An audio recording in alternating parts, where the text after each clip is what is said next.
All right, so today's subject of conversation then is Sinclair Lewis's Arrowsmith, the good bulk of it. I'm not naive. I'm guessing some you guys got as far as you got, right? Hopefully, Only got to chapter 21. yeah, which is fun. Which is fine. It worked. I love that. I'm keeping it. Oh. Yeah, it's a pretty big novel, but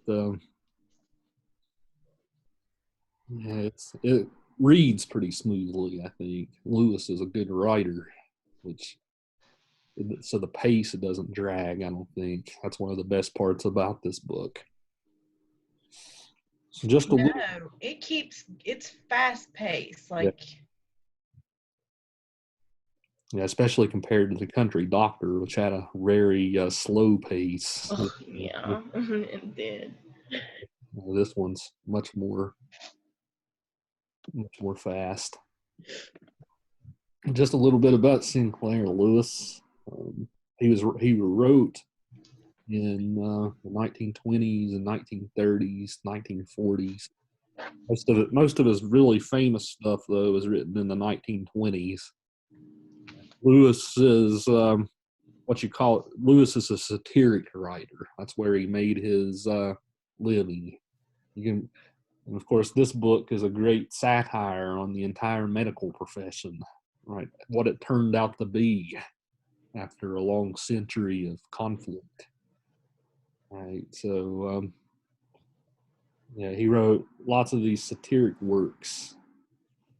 He made his living mostly satirizing small town rural life, just showing how absurd living in a small town is. That's what a lot of his books did. Elmer Gantry is one of those books. Dodsworth is another one. I actually haven't read a lot of his other stuff besides this one. I just happened to stumble on this one because of my research. Yeah, this book's pretty famous. They read this book. I was reading that they read this book a lot in medical schools. And medical school actually has some people reading this book sometimes. They'll discuss it because it has a lot of interesting insights into the profession and alternatives to the profession and all this type of stuff that we're talking about. But I figure a way that we can dive into the book, because there's lots of stuff at stake here. And we have the satire of the medical profession, right? We have satire of universities, right? Colleges and universities, kind of the university politics that people deal with. We do have satire of the small town life, right? Because Leora, the wife, she's from a small town in North Dakota, right? So Arrowsmith actually moves back to that small town and tries to practice as a country doctor for a while. It doesn't work out, right? But we also have another satire of kind of like a bigger town, sort of. There's maybe a town. I think the town he eventually goes to is a town about the size of Beckley, something like that, right? Where he becomes the public health officer. And that's where we end at for today, right? His leaving his public health officer job. Now, chapter 26, he's going to go the big time and start working for the big research institute. But Andrew Carnegie and John Rockefeller and all those types of people established, right? You guys remember from before, by the end of the century, the profession had solidified. We had the American Medical Association. It finally became a credible organization. American Medical Association allied itself with bacteriology and virology, right? So, they started understanding they started understanding that certain stuff was caused by microbes, and not because of your inner spirit being corrupted or something like that, right? Or the fact that you're not right with God and stuff. That's what we talked a lot about, different conceptions of why people thought bodies got sick across the century.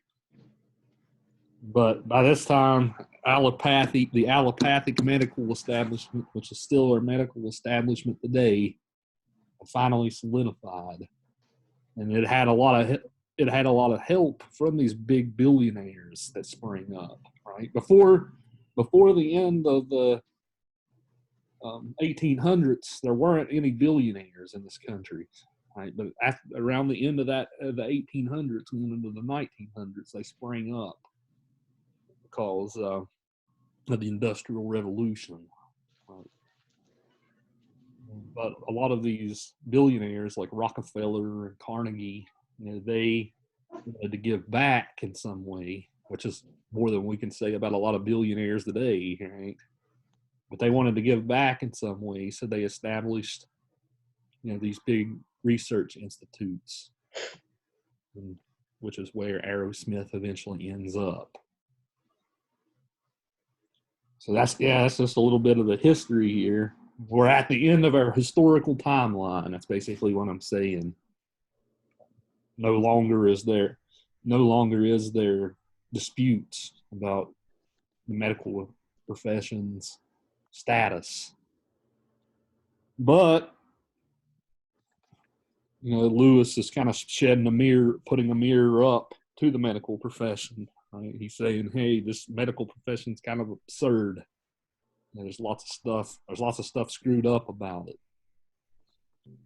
The way that the book takes place, then, if you guys notice, he almost goes from job to job to job to job in this book.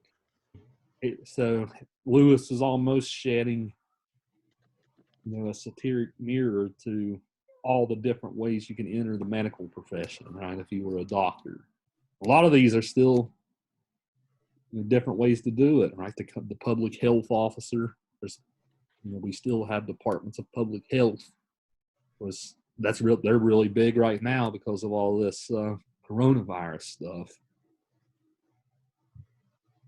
And of course, local doctors, and they're still researchers.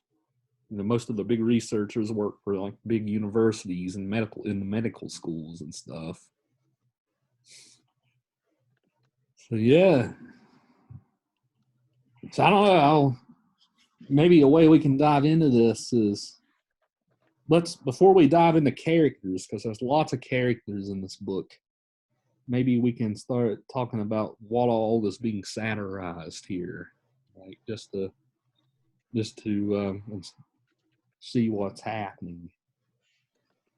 So the first thing that's being satirized in the book is medical school. Right?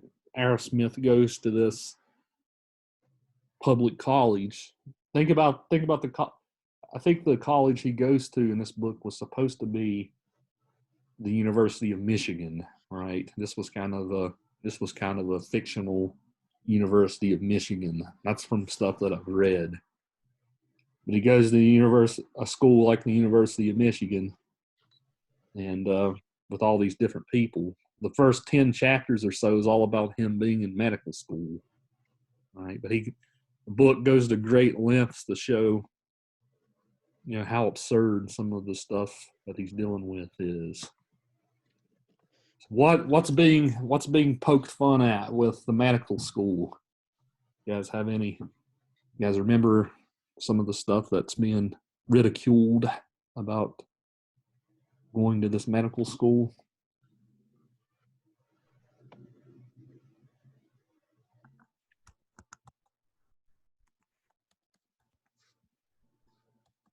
Well, one of the things is the faculty at the school. Right? We have the professor that Arrowsmith admires, Gottlieb. Right? He's one of the main characters in the book. Mm. We also Dr. Gottlieb. He's the German guy. Yeah. Right. We also have a bunch of other figures too. We have Dr. Silva, who's kind of like the dean of the school. We have Dr. Geek, right? That was play on words, right? Dr. Geek.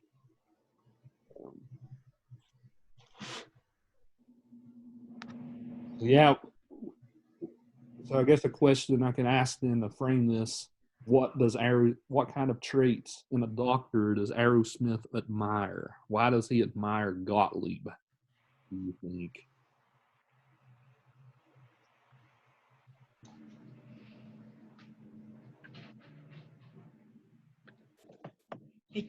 Because he considered him to be the smartest person he ever knew. Right. But you know what was so funny about that is later on, he didn't even know when his wife was sick how to even treat her or what was wrong with her. Do you remember that? Mm-hmm. I thought that was so ironic. Yeah, he's this sort of brilliant guy, Genius. right? But he's a specialist, right? He specializes just in this, virology, bacteriology stuff. So he doesn't even really practice medicine, like Bridget had said, right? This guy's just a researcher. So yeah, he admires him for his brilliance. What else? What else does he admire Gottlieb for besides his brain?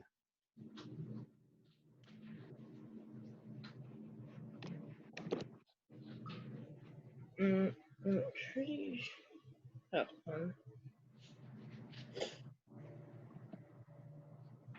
there's all this politics at the medical school, right? Does Gottlieb put up with any of it?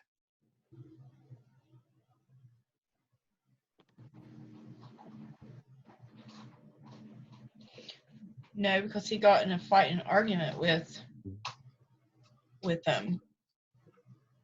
Exactly, right? He actually gets fired from the medical school for insubordination, if you remember, because he dared criticize one of his superiors or whatever. So yeah, he's also got this kind of like free, independent spirit about him too, right?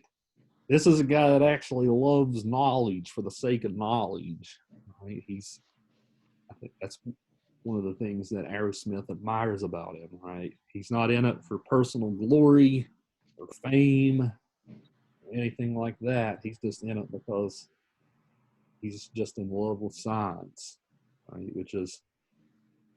That's the feeling that Arrowsmith wants to feel through the book. Right? He wants to be in love with knowledge.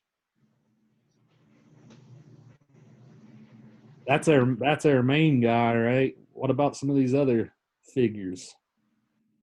Chapter 8 is where we have Dr. Geek.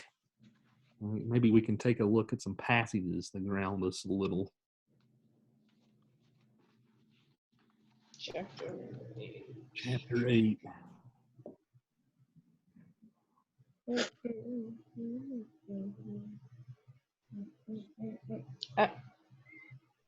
Is the one about where it says Roscoe Geek is a peddler? Yep, that's exactly where I'm at.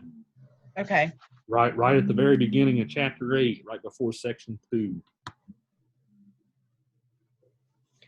Yeah, so here's a satiric portrait. Roscoe Geek was a peddler. He would have done well with oil stock. As a otolaryngologist, I'm probably butchering that. He believed that tonsils had been placed in the human organism for the purpose of providing specialists with closed motors. The physician who left the tonsils in any patient was, he felt, foully and ignorantly overlooking his future health and comfort, the physician's future health and comfort. His earnest feeling regarding the nasal septum was that it never hurt any patient to have part of it removed, and if the most helpful examination could find nothing the matter with the patient's nose and throat except that he was smoking too much, still, in any case, the enforced rest after an operation was good for him. Geek denounced this cant about letting nature alone, while the average well-to-do man appreciated attention, He really didn't think much of the specialist unless he was operated on now and then, just a little and not very painfully. Geek had one classic annual address in which, winging far above otolaryngology, he evaluated all medicine and explained to grateful healers like Irving Waters the method of getting suitable fees. Knowledge is the greatest thing in the medical world, but it's no good whatever unless you can sell it. And to do this, you must first impress your personality on the people who have the dollars. Whether a patient is a new or an old friend, you must use salesmanship on him. Explain to him, also to his stricken and anxious family, the hard work and thought you are giving to his case. So make him feel the good you have done him or intended to him is even greater than the fee you plan to charge. Then when he gets your bill, he will not misunderstand or kick. So is he basically like saying, like, we need to tend to the rich, screw the poor, because that's where we're going to make our money? Well, I don't know if he's necessarily saying, screw the poor or whatever, but he is saying, hey, we're not in this for love, right? We're in this for money. Yeah. So, Yeah. he's given all these lessons to these future aspiring doctors about how they're actually going to make money. There's another good passage. Let me find it.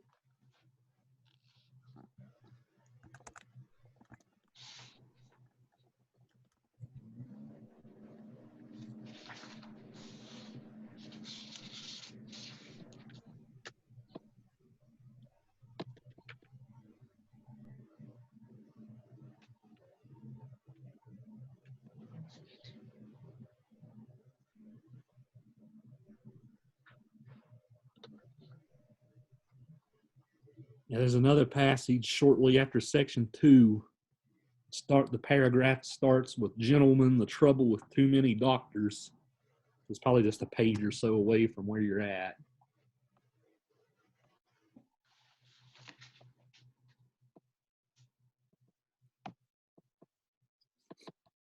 So in the middle of that paragraph, he says, "I want to ask every man jack of you to read before you begin to practice medicine, not merely your Rousseau and Howell and Gray, but also as a preparation for being that which all good citizens must be, namely practical men. The most valuable little manual of modern psychology, How to Put Pep in Salesmanship, by Grosvenor A. Bibby. For don't forget, gentlemen, and this is my last message to you, the man worthwhile is not merely the man who takes things with a smile, but also the man who's trained in philosophy, practical philosophy. And so instead of daydreaming and spending all his time talking about ethics, splendid though they are in charity, glorious virtue that they be, yet he never forgets that unfortunately the world judges a man by the amount of good hard cash he can lay away. Graduates of the University of Hard Knocks judge a physician as they judge a businessman, not merely by his alleged high ideals, but by the horsepower he puts into carrying them out and making them pay. From a scientific standpoint, don't overlook the fact that the impression of properly remunerated competence which you make on a patient is of just as much importance in these days of the new psychology as the drugs you get into him or the operations he lets you get away with. The minute he begins to see that other folks appreciate and reward your skill, that minute he must begin to feel your power, and so to get well.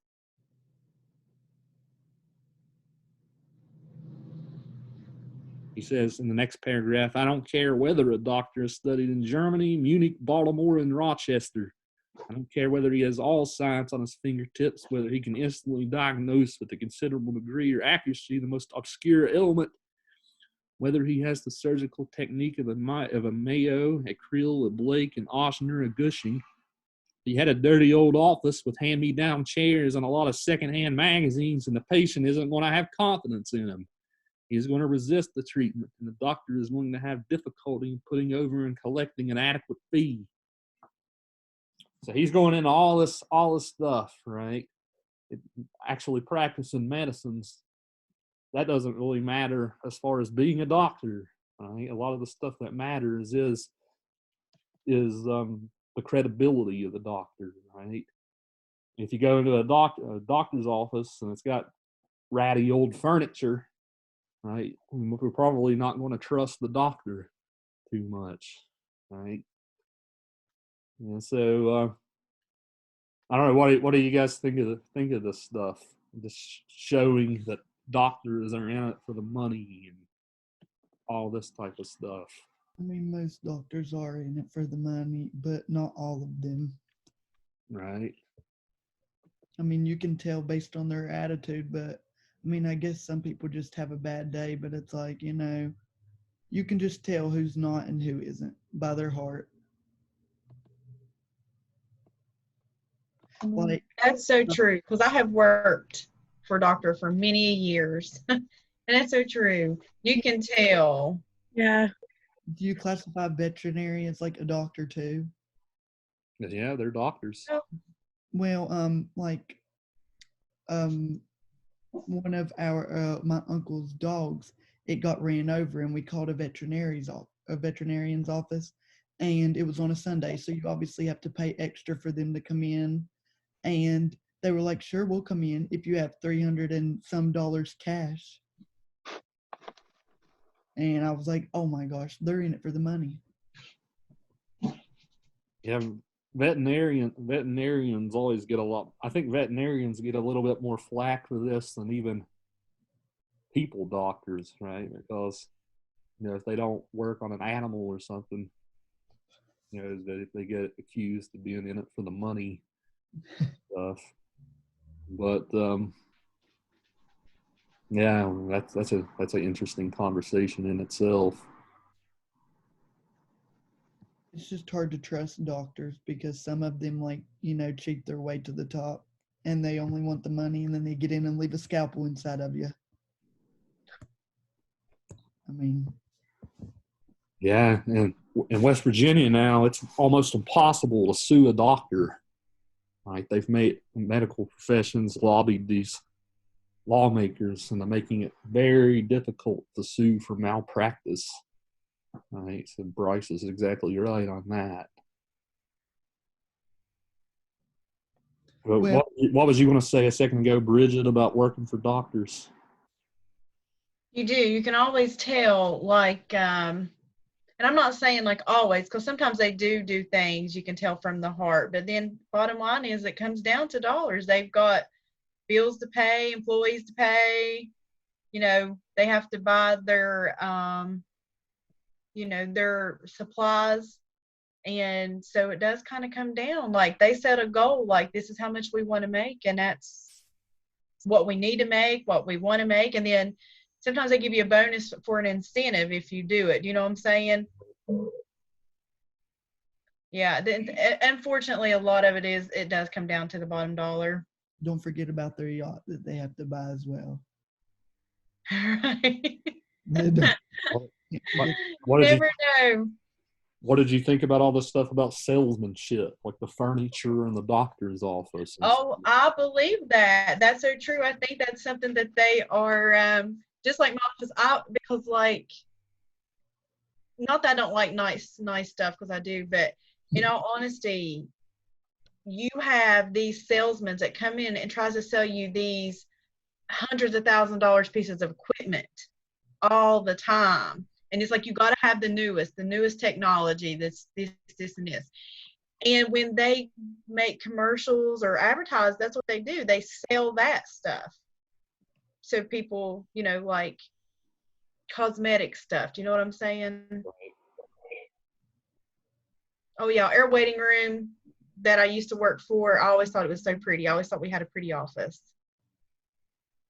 Right? Do you guys feel more secure if you go into a doctor's office and there's nice furniture and stuff compared to going into family health care in Pineville, right?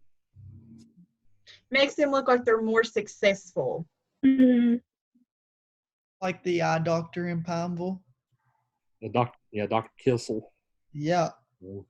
The one on like near where Cornerstone used to, or where Cornerstone is, that doctor's office. It's so nice.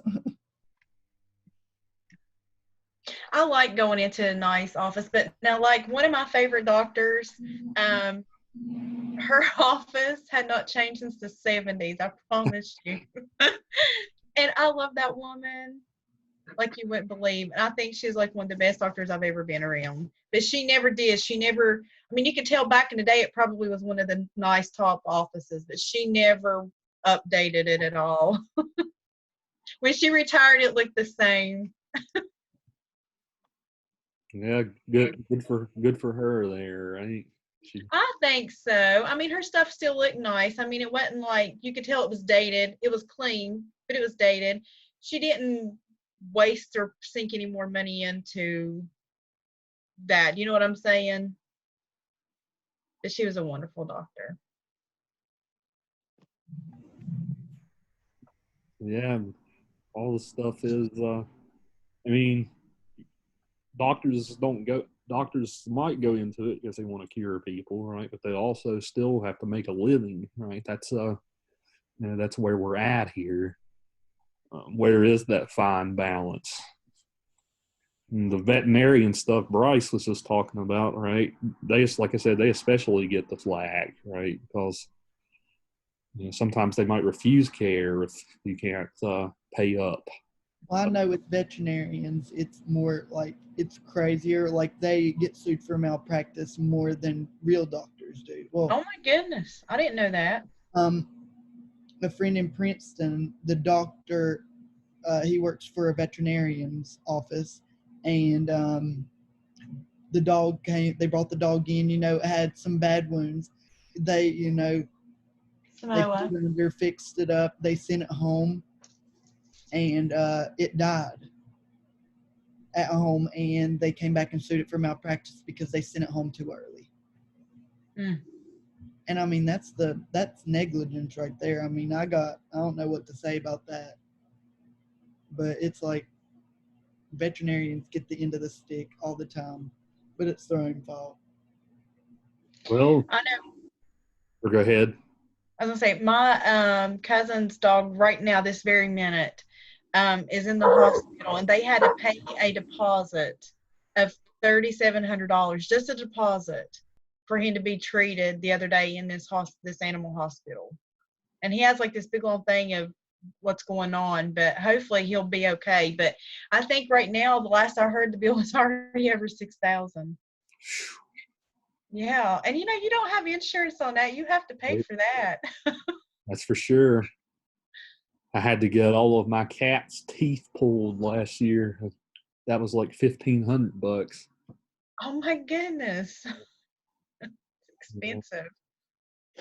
I guess in their defense, though, right? They go to school all these years. There's only 12 veterinary schools in the United States. I don't know if you guys knew that. There's only 12 schools you can go to. Wow. No, I didn't know that. And they're all not cheap, right? So you can imagine how many student loans and stuff these veterinarians have. So in their defense, they have to make a living, I suppose. Mm-hmm.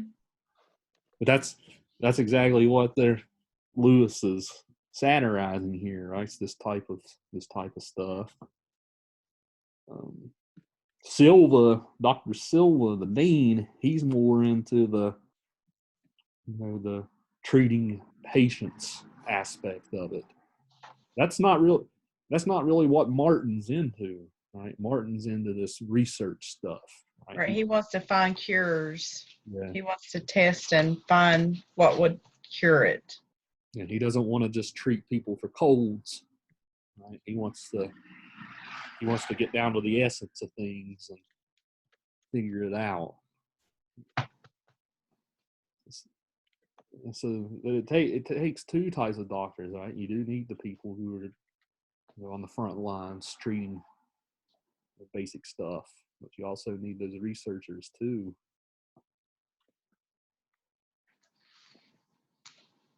Yeah, Lewis just paints this whole university setting as just being kind of corrupt, right?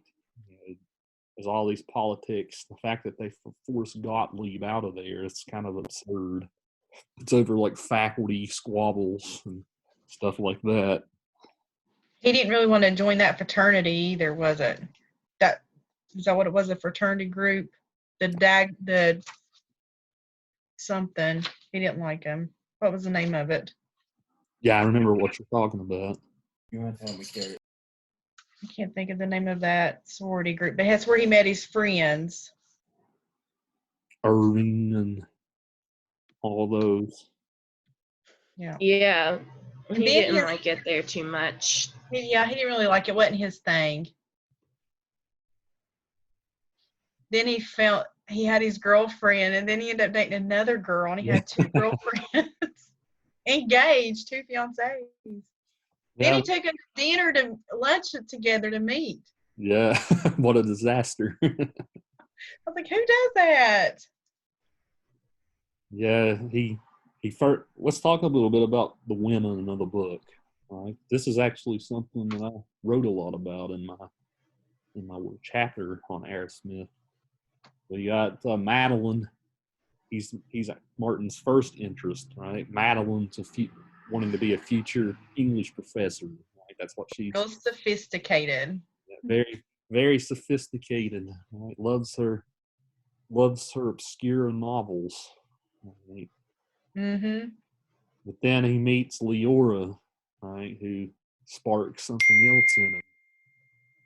She's his great love in the book, right? But even they have problems through the book, which we can talk about. What drew Martin to Madeline, the future English professor, early on? He thought she was very smart. He Yeah. liked that. He liked smart people. But then he ended up marrying Leora. Leora. But he did like her because she was very smart, I think. I think he liked the way she was smart. But then she sometimes was just very into her own or very boring to him. Yeah. She was of a higher class. Yeah, she was. You're exactly right. Being with her, because Martin comes from a small town, right? So being with her almost gives him a bump in the social knows that for me. class ladder. I mean, it would have. I'm just in class right now. Yeah. So Oh, I'm sorry. I thought I was muted. it's okay. Just excuse me. So Leora doesn't give Martin that though, right? What does Leora give Martin that Madeline couldn't?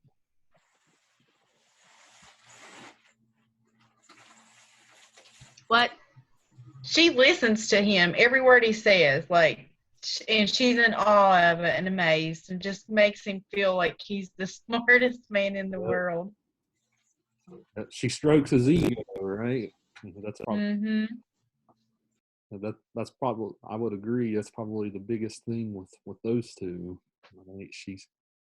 She puts him up on a very high pedestal. What was the question? Or what drew with Leora, right? Why was Martin drawn to her? Yeah. Why? Yeah. Also, because he felt like they were on the same playing field that he didn't feel like he was with Madeline. Right, She he could be himself. Up there, he felt like they were on the same playing level, and she understood more than Madeline did. Exactly, right? They're on the same social class. They have similar backgrounds. Right? So there's also that going on. Of course, there's lots of conflict between the two of them as the book progresses about this class stuff. Right? Martin tries to get Leora to read literature, right? Because it's something that you would talk about in sophisticated conversation, right, with other people. So so there's lots of times he's like, "Oh, you're so common. You need to step up your game if we're gonna put this. If we're gonna have this professional authority, right? You're gonna have to step up your game with other people socially." Yeah. So I don't know if you guys got to some of those parts, but She ain't come get this yet. Nope. Or she- see. See if I can get you a passage. I liked when Madeline, though, did come back to the table and kissed her and said she felt sorry for her or something other. Yeah. She definitely took the high road there. She did.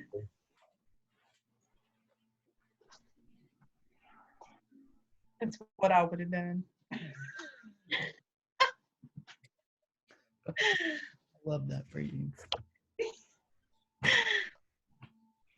Chapter 22, where there's some little bit of conflict between the two, Martin and Leora. Right, really close to the end of the chapter, right before chapter 23. How do you? That's when flip to it. Taco Bell if you don't care. Okay, Tom McDonald's. Right, hit that mute button. The one that says where I know you get bored, or what? I think I'm where you're at though. 22. Okay. Yeah, right before it, section 5, close to the end. That's the good thing about this book. It does break it down to those numbers. Yeah, it's great, Good. especially if we all have different editions, which we do. Yeah. Yeah, I said, she demanded, "Do you want me to become a harem beauty? I could be a floozy, but I've never taken the trouble. Oh, Sandy, I won't go on fighting with you. Either I'm the foolish, sloppy wife that I am, or I'm nothing. What do you want? Do you want a real princess like Clara Tredgegold, or do you want me that don't care a hang where we go or what we do as long as we stand by each other? You do such a lot of worrying. I'm tired of it. Come on now, what do you want?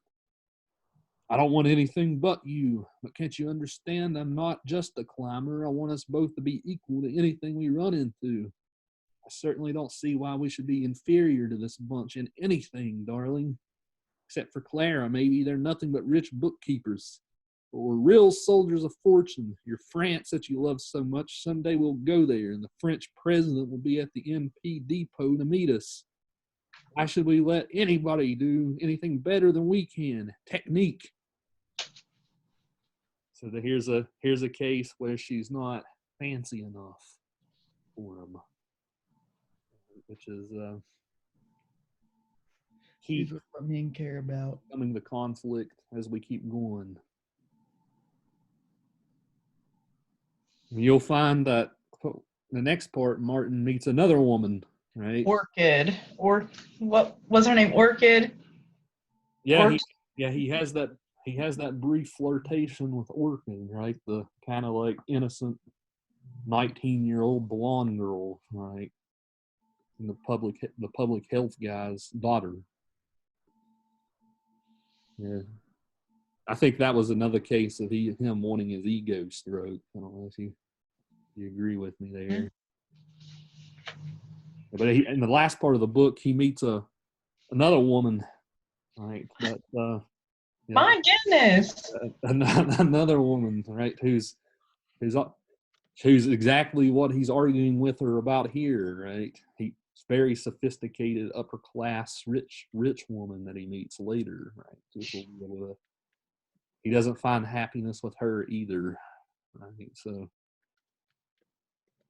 very much a ladies' man here. It looks like.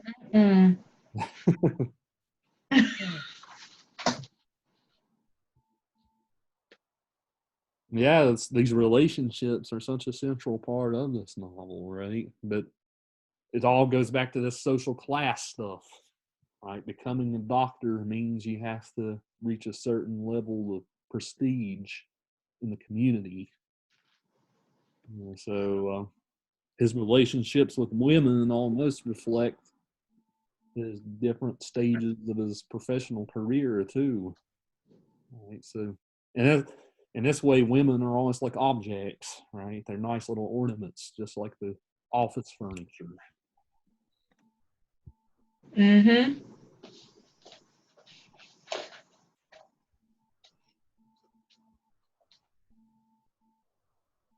Mackenzie, you got any thoughts on this stuff? You're going to be presenting on the book next week. Mhm. Well, to be honest, I don't really like Martin that much. Right? I think What he's really, what don't you like about him? well, besides the whole like eating thing, I just don't like his attitude. You think he's pompous and full of himself? Yeah, definitely.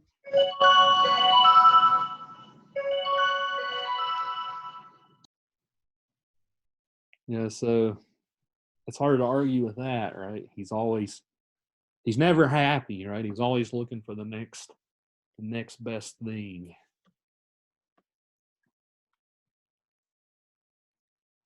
He's always butting heads with people. Hmm. It's funny when he does reach the public health office pretty close to the end, right? This is where we start getting our satire of the small local community and stuff, right? This Arrowsmith's boss, Pickerbaugh, right? Pickerbaugh, who Orchid's the daughter of. Yeah,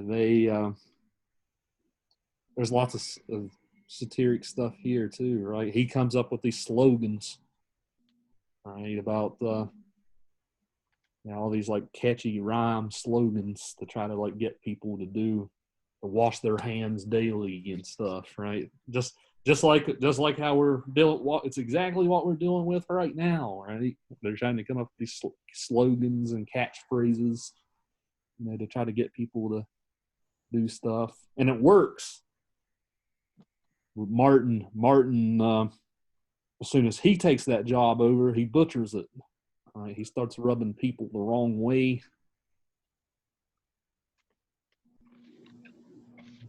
They pretty much run him out of town. Right? That's where we're at the end of our section.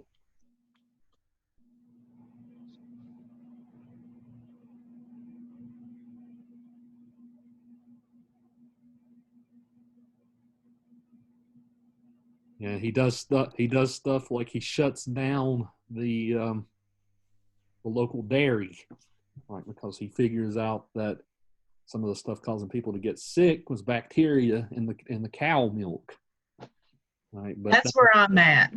Yeah, right. The 3 cows, and he wanted to shut them down. Yeah, he does, but the town turns on him, right? Because how dare you shut down our dairy? It's a source of our business. Oh. It's the same. It's the same exact thing we're dealing with right now with this. It is. Now, because there's all these riots and whatnot happening across the country. I seen the one about Michigan today. Did you see that one? Mm-hmm. I was like, man, that's crazy. Yeah, Michigan, Kentucky dealt with it. There's a lot of people protesting and stuff about the shutdown there too. I think, how long do y'all think it's going to last? I think it's going to last until at least early August. Man, I don't know. They're even thinking about like converting like next year's like the high schoolers to online class. And I'm like, Rip. Yeah, but I don't understand how they could do that considering it's not mandatory. Like whenever you're in college, you're mandatory to have Wi-Fi and stuff because that's what comes with the course. And plus you're paying for it. You're paying for college, whereas it's mandatory for you to go to high school and it's supposed to be free education. So therefore, like, you're not entitled to have Wi-Fi or internet at your home. Like, and there's some kids who can't do that. They literally cannot. Yeah, you're exactly right. Some people might live so far up the boonies you can't get internet access. Yeah.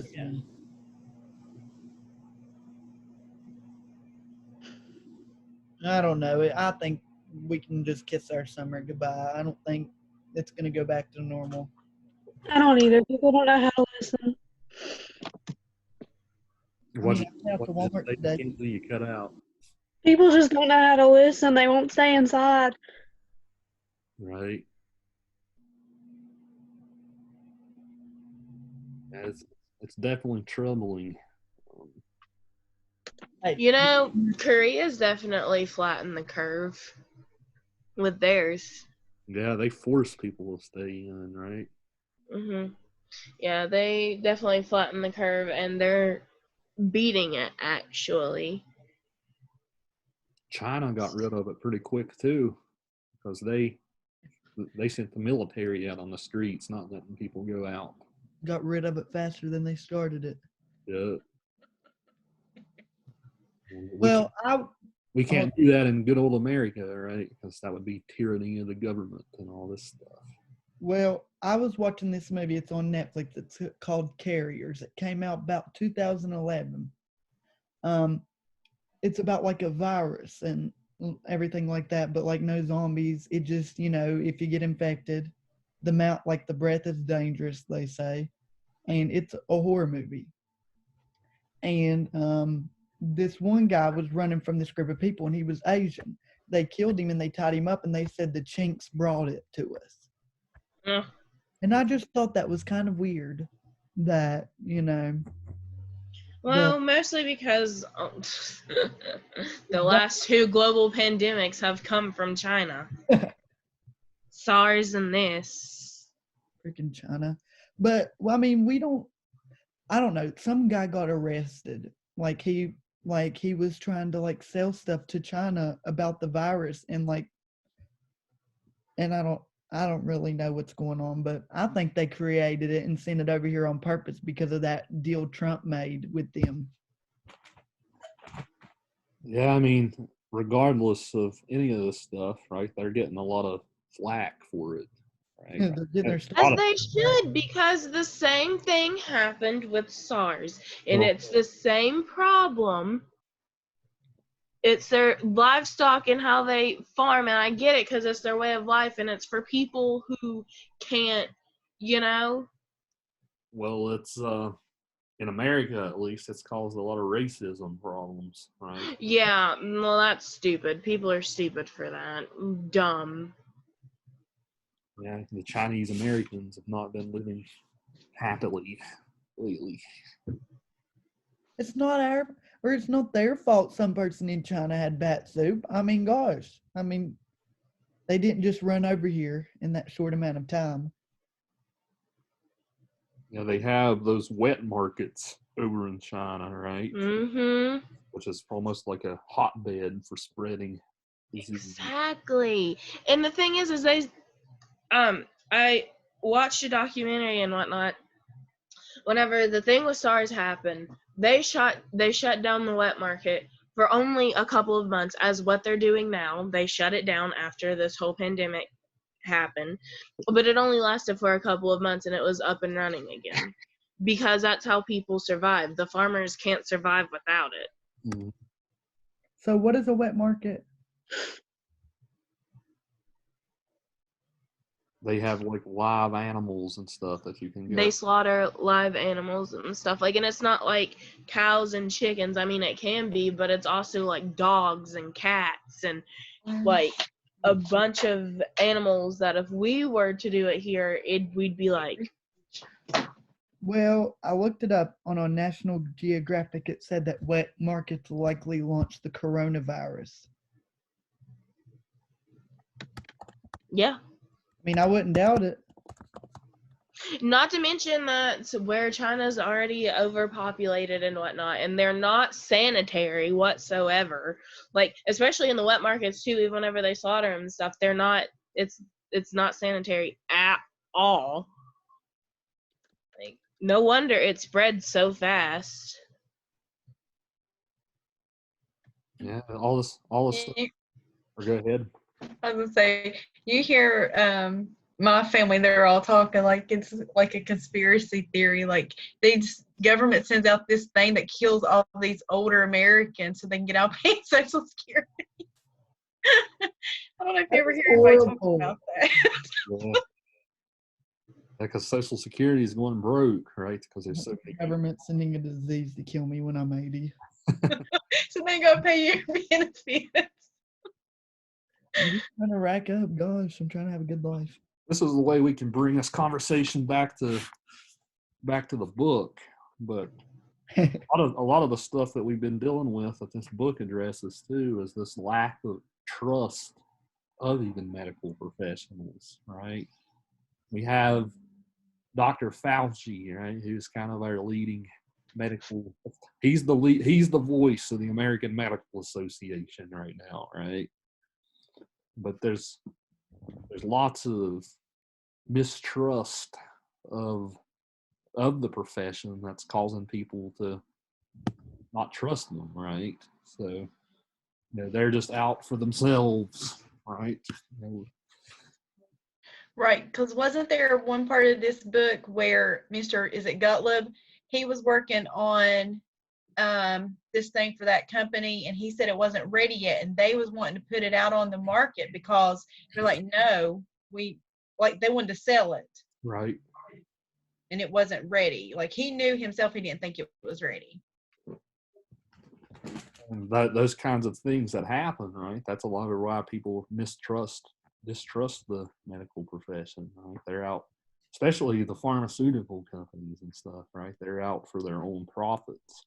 They're out for their own profit, and it's not been out long enough to even have long-term effects, to know what the side effects are.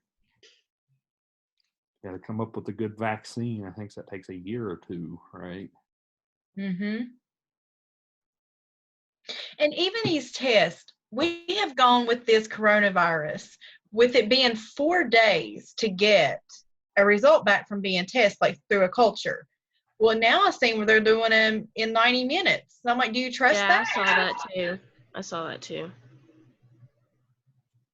I mean, that's, you do. You're like, you just got to wonder about that. Do you really trust that? Yeah. I think they're doing it on purpose. Yeah, over the past week, the president's called to fire Dr. Fauci and everything else. I don't know if you guys have seen that. Mm-mm. But he's not doing any favors because he's fueling that fire, right? As far as don't trust them, trust me. I mean, I'm the real expert here. Right? So deferring the professional authority, that's something that we're dealing with right now. Should we, or are they just out for themselves?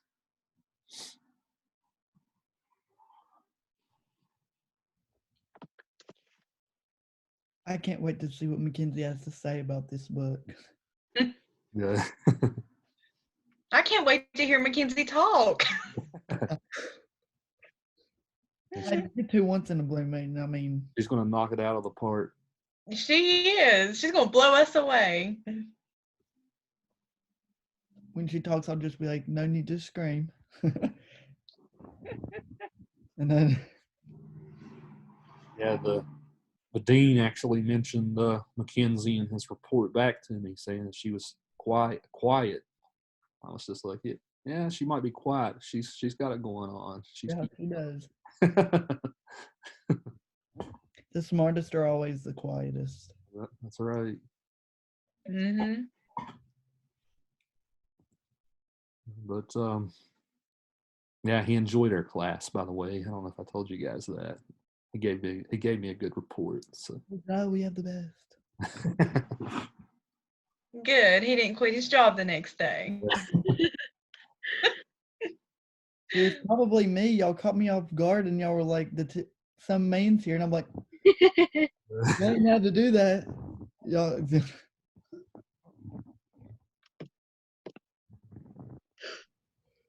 But one of the things that, just to give you guys a little bit of a preview, one of the things Martin's going to deal with next is he is going to go to this research institute, and he's actually going to have to deal with a pandemic.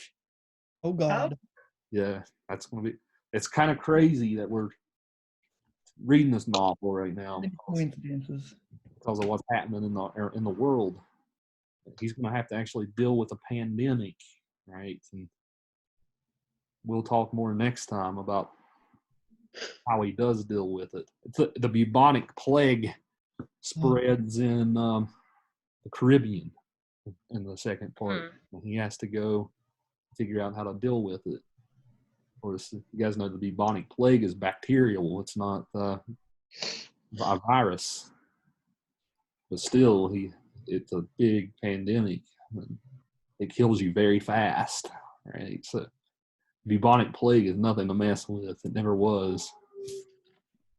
But antibiotics can get rid of it, right? But he still has to deal with it spreading on this massive scale. So that'll definitely be interesting to talk about next time, because he doesn't end up very happy with how it turns out.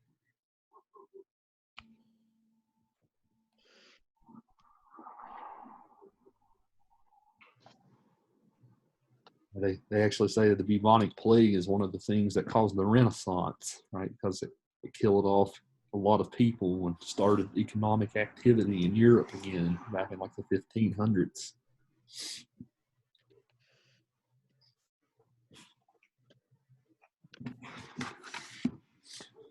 Who else is there to talk about here? We've got Martin Gottlieb, the people with the medical place. We have Leora's parents.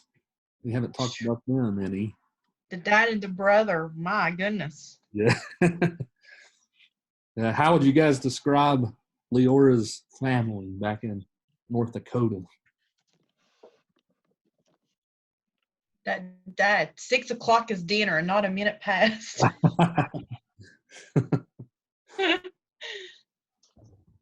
Very, very proper small town people, right? Mm-hmm. Her brother is the banker, the local banker in the town, right? So he's kind of got it going on as far as status. Chief banker. I don't know. I guess they're protective of her. Yeah. Like when they slipped off and got married, he wouldn't even let them sleep together. Like he made them separate for like a year. He had to go back to school for a year, wasn't it, to finish before he graduated, a year and something. Yeah, they're very disapproving of Martin, to say the least. Of course, while he's there, he becomes the country doctor figure that we talked about with last time, right? And his first patient died. His first patient dies, right? Yeah, I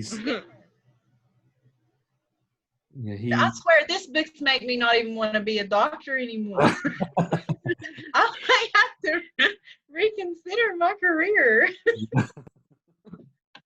It's like, what'd you say, Bryce? As well, there is money to be made in other places that require less work. That's all I'm going to say. Connect two and two together, if you will. I know. Sure. What make you want to change your mind, Bridget? Oh my goodness. Just even everything he was, even from the time he started actually in med school and all of those studies he was doing with the test tubes and experiments and stuff. And then when it came down into it, when he got out and practiced on his own, that little girl died. And I was like, oh, it breaks my heart. And you know things like that's going to happen. Right. And then they blamed him and blah, blah, blah. But then people came to and wrote an article where he really did try his best and stuff. But I don't know. It's just, and the politics in it, I hope if I make it that far, I don't want any of that. Just don't get malpractice, please. Shoo. I don't know. This book has been a doozy, though. And it's been job to job, like you said. Mm-hmm. That's definitely the structure of it, right? Job to job to job. Yeah, imagine moving to a small town. They don't trust you yet anyway, and then your first patient dies, right? So. Right. We knew we shouldn't trust him.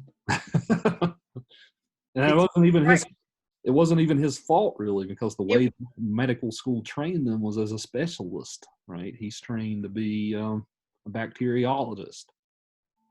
And he's not trained to treat everything in the book, right? Like maybe a general practitioner is. So there was that kind of mismatch, too. Mm-hmm. And the mom, she thought it was because he stuck that IV and the daughter is what killed her. Yeah, And then he started questioning himself, and I think that's what anybody would do. You start questioning, should he have, he even said, should I have cut the slit and like in her trachea or whatever so she could have breathed and whatever. Like he starts second guessing himself.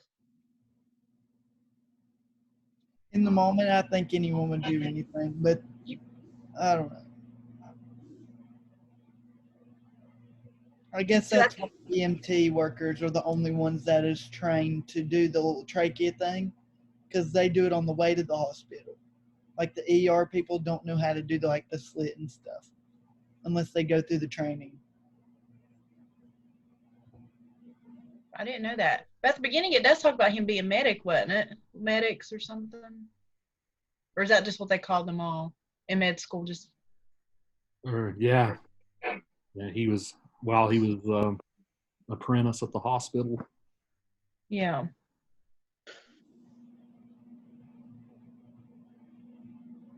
Yep. And did he save the guy that he rode on the back of that ambulance with, that boy? I'm trying to remember. There's been so much going on in this book, it's hard to keep up. Yeah, reading all his chapters at once, it's hard to keep every detail in your head. I remember what you're talking about, though. Yeah, he did. I think he did save somebody on that ambulance, right? Real early on. So he did save that one? Mm-hmm. Okay. And that's when he was like working in like an internship at the hospital. But then when he got out in the country is when his first patient, his real patient, died. It was a middle of the night house call. Okay. I remember.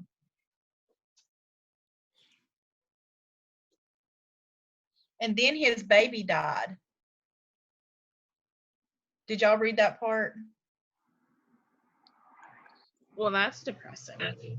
I know. Lenore, is that her name? Lenora or something? Leora or something? Leora. They kept calling it a little boy, like a baby boy, and then the baby died.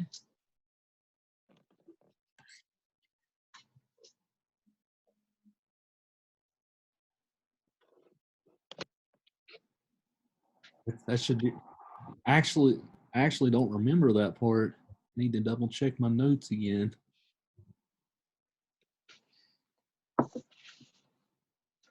Where the baby died? Yeah. What chapter is it in? You gotta. Let me go back here and see if I can't flip through.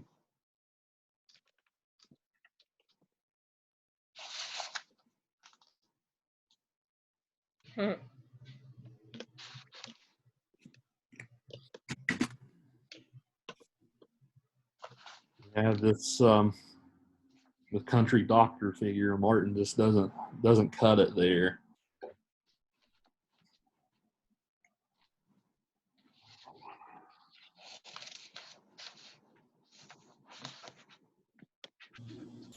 Hey, Matt, sorry.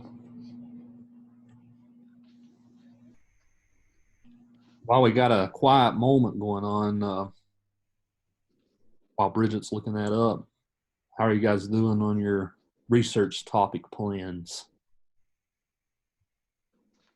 I talked to Haley before class. She's starting an idea. How about the rest of you?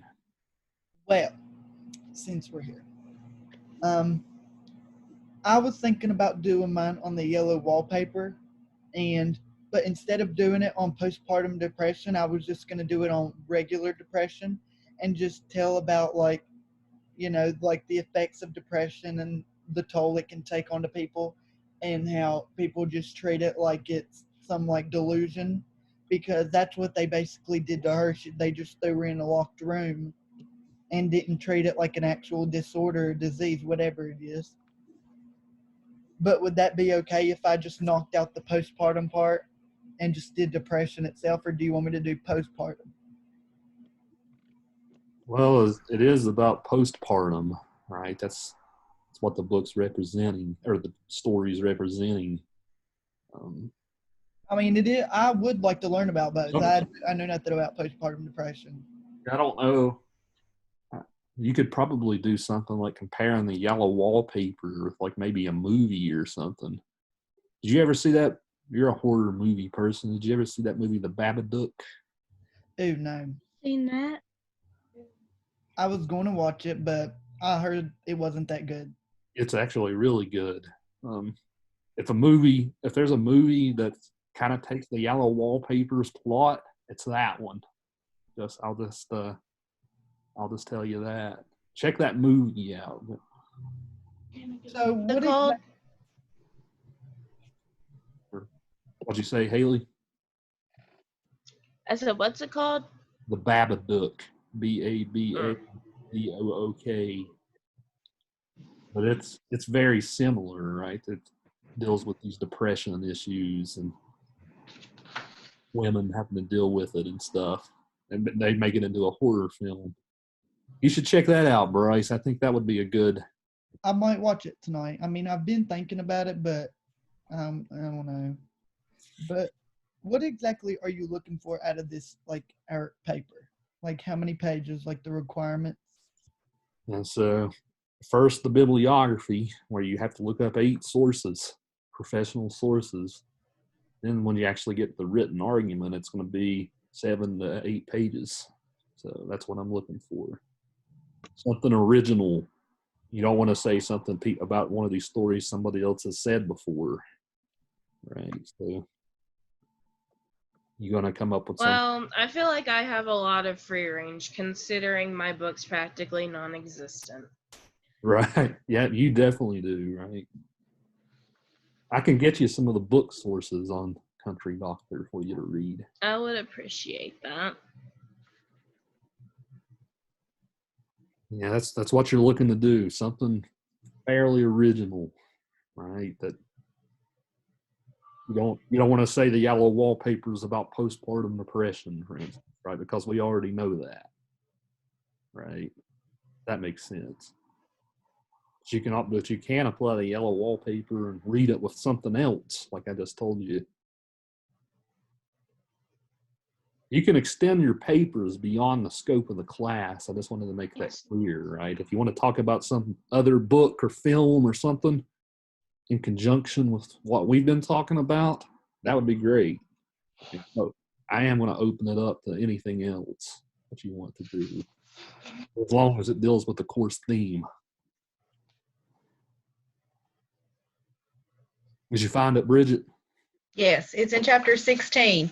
And it says, even in his irritability, he was gentle, for Leora was with child. Their baby, and then it goes to like 5, like the little 5.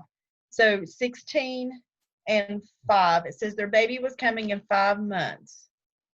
Martin promised to it everything he had missed. He's going to have a real education, he gloated. And then it goes on, like that's where it talks about the baby. And then she gets extreme morning sickness or something. And he said, that just means you're going to have a healthy baby. And she came up to where she was vomiting really bad. But then she lost the baby. And it said Leora was certain that she would, when he was certain that Leora would recover, she went on to say, he would have been a sweet baby boy. She knew he would have been. And then it says, if I can't have a real baby, I'll have to bring you up, make you a great man that everybody will wonder at. Yeah, that is sad for Leora, right? She turns that nurturing instinct back to Martin.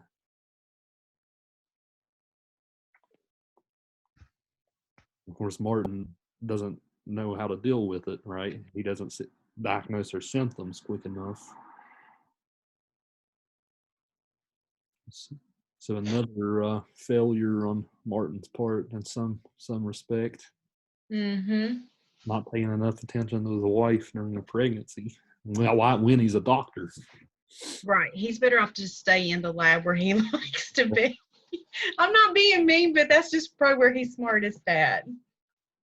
Well, I mean, that's something we're still dealing with, right? I mean, if you go to the big college, university hospital, right, you deal with these specialists. Right? They probably don't. You go to orthopedic surgeon, right? They're not going to know how to do anything with your heart, right? That's kind of the same kind of deal. Medicine is so specialized these days, right? It is. There are so many. You go to the doctor, they send you to all these different specialists. It's like there's hardly one that treats the whole body. It's you go somewhere else. Like, Which specialty are you thinking about? I would love gynecology or cardiology. Yeah, that's something that's definitely in great demand for sure.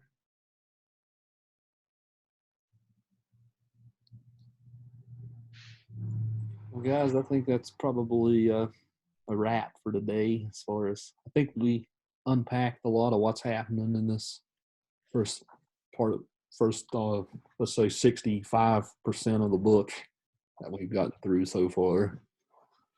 I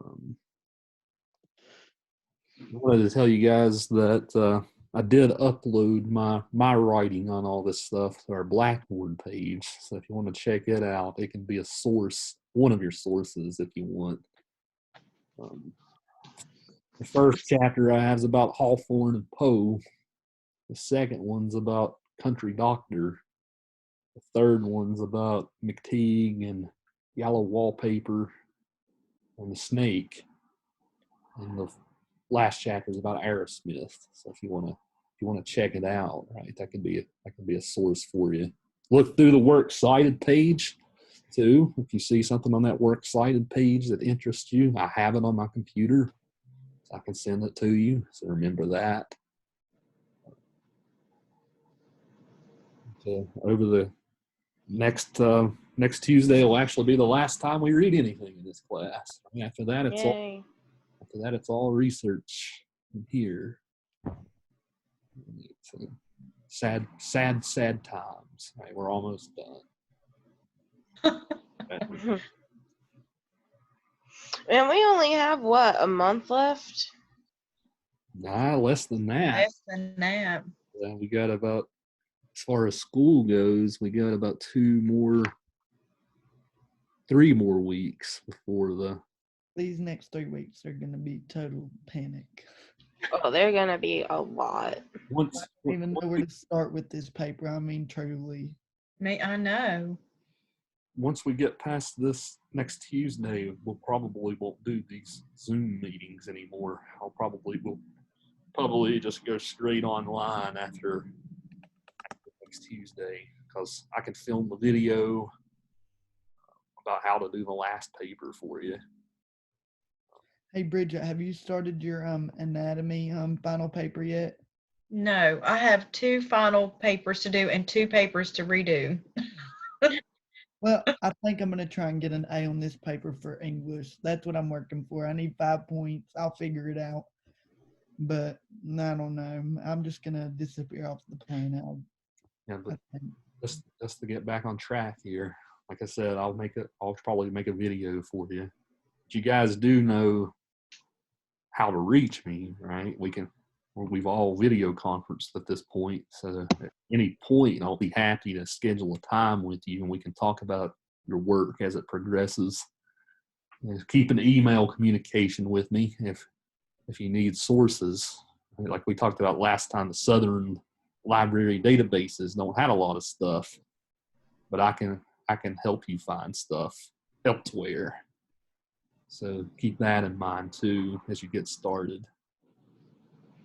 But if you haven't talked to me yet, over the coming week or so, send me a pitch and maybe we can narrow it down to something that'll work.